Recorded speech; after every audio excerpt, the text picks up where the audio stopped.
छिंदवाड़ा के विकासखंड बिछुआ के ग्राम ग्वारपानी में राशन की दुकान के अंदर मिट्टी का तेल रखकर बेचा जा रहा है। जी हां, नियमों की अनदेखी कर जिम्मेदार यहां बड़े हादसे को न्योता देते दिख रहे हैं। इससे पूर्व भी यहां पर भीषण अग्निकांड हो चुका है। देखिए ये खास रिपोर्ट। राशन की दुकान में हादसे को न्योता, नियमों की उड़ाई जा रही है धज्जियां। राशन की दुकान में बेचा जा रहा है मिट्टी का तेल। 1.5 साल पहले हुए अग्निकांड में हो चुकी 14 लोगों की मौत। जी हां, आज हम बात कर रहे हैं छिंदवाड़ा जिले के विकास खंड बिछुआ के ग्राम ग्वारपानी की एक राशन दुकान की, जहां पर नियमों की अनदेखी के साथ लोगों की जान से खिलवाड़ किया जा रहा है। करीब 1.5 साल पहले की हर्रई विकास खंड के ग्राम बारगी में एक राशन दुकान में अग्निकांड हुआ था, जिसमें 14 लोग आग से जलकर खत्म हो गए थे। जिसके बाद जिले की सभी राशन दुकानों के लिए नए नियम लागू किए गए थे, जिसमें राशन दुकान के भीतर मिट्टी तेल बेचना या रखना प्रतिबंधित था। इसके बावजूद भी ग्वारपानी की राशन दुकान में धड़ल्ले से मिट्टी तेल का वितरण किया जा रहा है।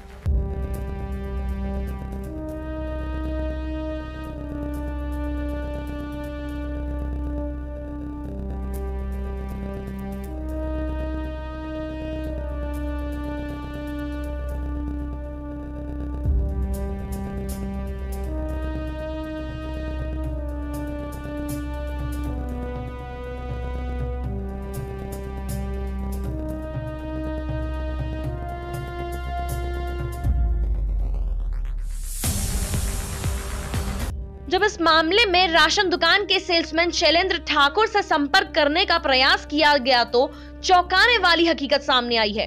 ग्रामीणों ने बताया कि सेल्समैन करीब 6 माह से राशन दुकान नहीं आ रहा है और दुकान चलाने के लिए उन्होंने अपनी तरफ से प्राइवेट 2 युवकों को रखा हुआ है। जब इस मामले में राशन दुकान चला रहे प्राइवेट कर्मचारियों से इस बारे में पूछा गया तो वो सेल्समैन को बचाते हुए गोल मोल जवाब देते हुए कैमरे के सामने बचते हुए नजर आए।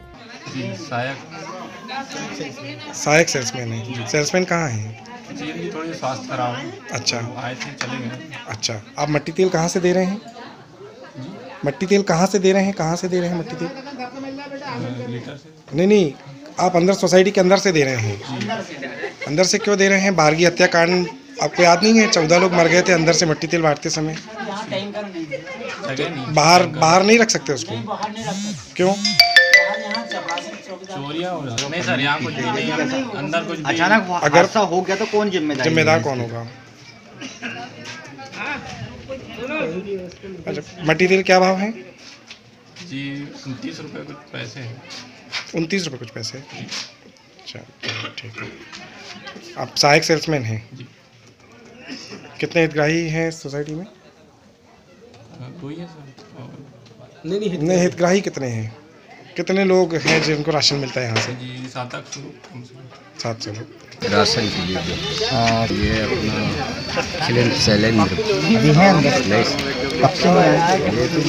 दिखते नहीं, जब भी आते हम मेहनत। जब सेल्समैन ने चर्चा की तो उन्होंने कैमरा के सामने कहा कि ऐसा नहीं है, मैं खुद भी दुकान जाता हूं और यह भी स्वीकार किया कि मैंने राशन दुकान चलाने के लिए 2 युवकों को प्राइवेट रखा है, जिन्हें मैं रोजाना 100 रुपए वेतन देता हूं।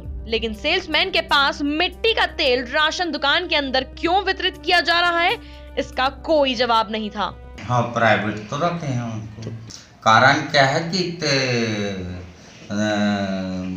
अकेले से कहाँ संभल जाएगा कि मैं मशीन भी भर लूँ। हाँ, अपने पास से तनख्वाह में से देते हैं उनका। मेरा जी 8000 का 100 रुपए देते तीनों को रोज के। नहीं, उनको किसी को अंदर नहीं घुसने देते, बीड़ी नहीं पीने देते और बकायदा भीड़ में हो जाता है। कभी ऐसा हो जाता है। ऐसा हादसा तो अभी तक नहीं हुआ, उसको बाहर कर देंगे अभी मत। जब इस मामले में जिला आपूर्ति अधिकारी जीपी लोधी से चर्चा की गई तो उन्होंने मामले में जांच कराकर दोषी पाए जाने पर कठोर कार्रवाई की बात कही है। इस संबंध में सबसे पहले तो ये है कि दुकान में जितने सेल्समैन हैं, प्रत्येक दुकान में जो भी सेल्समैन है उनमें पीओएस मशीन जो ओपन होती है वो उनके रजिस्ट्रेशन के आधार पर होती है। जब तक सेल्समैन का अंगूठा नहीं लगेगा पीओएस मशीन ओपन नहीं होगी। तो ये अगर ये कहना कि 6 महीने से नहीं गए तो ये तो मुझे नहीं लगता कि सही होगी। और फिर भी मैं जांच करा लूँगा। नहीं, अब मशीन लेके जाएंगे और खोलेंगे तो वो तो जाएंगे। अब सहायता के लिए अगर उनने 2 लड़के रखे हैं तो अगर वो समिति की तरफ से अधिकृत हैं तो ठीक है, नहीं तो जांच करा के उसमें जो भी कार्रवाई होगी करेंगे। इसकी जांच कराना पड़ेगी क्योंकि मशीन जो खुलती है वो उनके बायोमेट्रिक ऑथेंटिकेशन के आधार पर खुलती है। अगर उस व्यक्ति ने किसी फर्जी व्यक्ति का रजिस्ट्रेशन कराया है तो उसके खिलाफ कार्रवाई करेंगे जी। हाँ, ये निर्देश है सभी दुकानदारों के लिए निर्देश है जी कि ये मिट्टी तेल का वितरण बाहर से किया जाएगा जी। अब उसकी जांच करा के जो भी कार्रवाई होगी हम करेंगे। हाँ, हो सकता है ना हो या पहले लगाए हों, बाद में कुछ डिस्टर्ब हुए हों, उनको हम दोबारा लगवा देंगे। कुल मिलाकर आप देखना होगा कि इस मामले में जिम्मेदार किस तरह से कार्रवाई करते हैं। Bureau report, MP news, Chhindwara.